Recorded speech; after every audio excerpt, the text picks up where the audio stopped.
Okay, let's talk about computer viruses. You might think there's some relic of the 90s, right? A problem we solved a long, long time ago. But what if I told you they're actually at the very heart of one of the biggest and, frankly, most sophisticated criminal enterprises on the entire planet?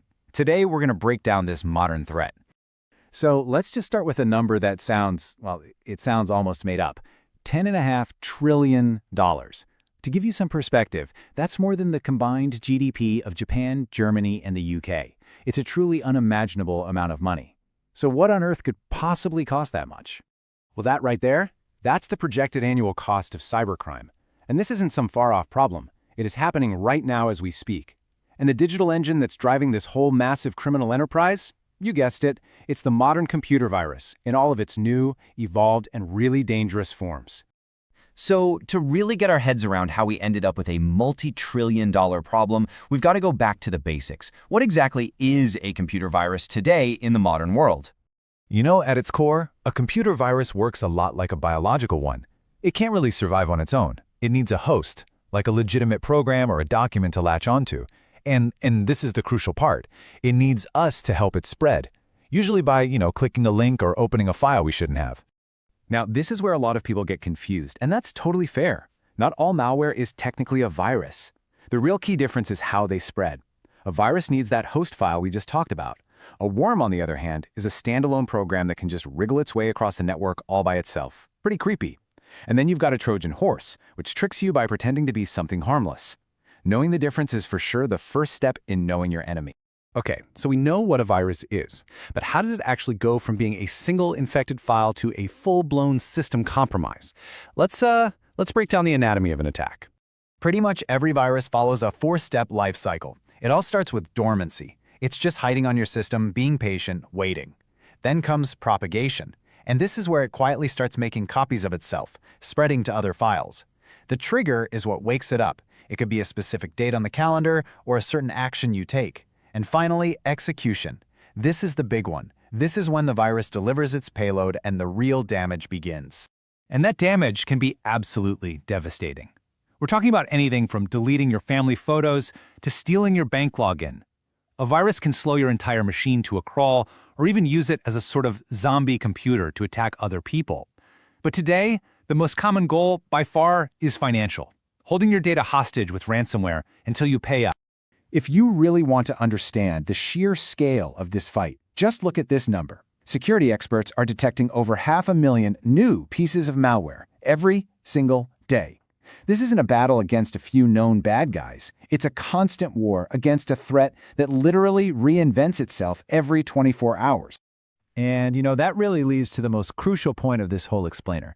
The viruses of today, well, they bear very little resemblance to their ancestors. The threat isn't just bigger, it's getting exponentially smarter. I mean, the evolution has been dramatic. We started with simple viruses passed around on floppy disks. Then we moved to macro viruses hidden inside of documents. But today's threats, they're on a completely different level. We're seeing AI-powered viruses that can constantly change their own code to hide from us. And a lot of the time, the virus itself isn't even the final attack. It's just the delivery system for something much, much worse, like ransomware. Here's one of the biggest changes in recent years. Just look at this. Nearly half of all modern ransomware attacks are fileless. What that means is the malware never even touches your hard drive. It lives entirely in your computer's active memory, which makes it almost invisible to a lot of traditional antivirus scanners.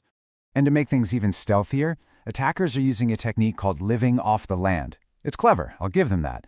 They don't bring in their own malicious tools. Instead, they hijack legitimate, trusted programs that are already on your computer, things like PowerShell, and they turn them into weapons. It's basically like a burglar using your own tools to break into your own house. So, okay, the threat is massive, it's smart, and it's constantly evolving. I know, it sounds pretty bleak, but it is not hopeless. You absolutely have the power to build a strong digital defense. So, how do we fight back? Here it is, your practical checklist. It really starts with having advanced antivirus, not just the old stuff, but something that analyzes behavior. Keeping everything updated with auto updates on, that's totally non-negotiable. Backing up your data is your ultimate safety net.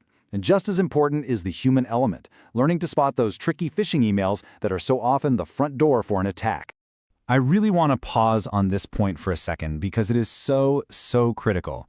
The 3-2-1 rule is the absolute gold standard for protecting your data from, well, from anything, especially ransomware. 3 copies of your data on 2 different kinds of storage with at least one of those copies physically located somewhere else. Think about it. If an attacker encrypts all your data, a good backup means you can restore everything without paying a single dime. Following those steps gives you a really powerful defense for today. But this battle is an arms race, and trust me, it's far from over. So what's coming next? And this brings us to the really critical question for the future. We are entering an era where AI is going to build malware that's more evasive, more autonomous than anything we have ever seen before. So the question we're all left with is this: how will our defenses, our AI-powered defenses, evolve to meet that challenge? The future of our digital world really depends on the answer.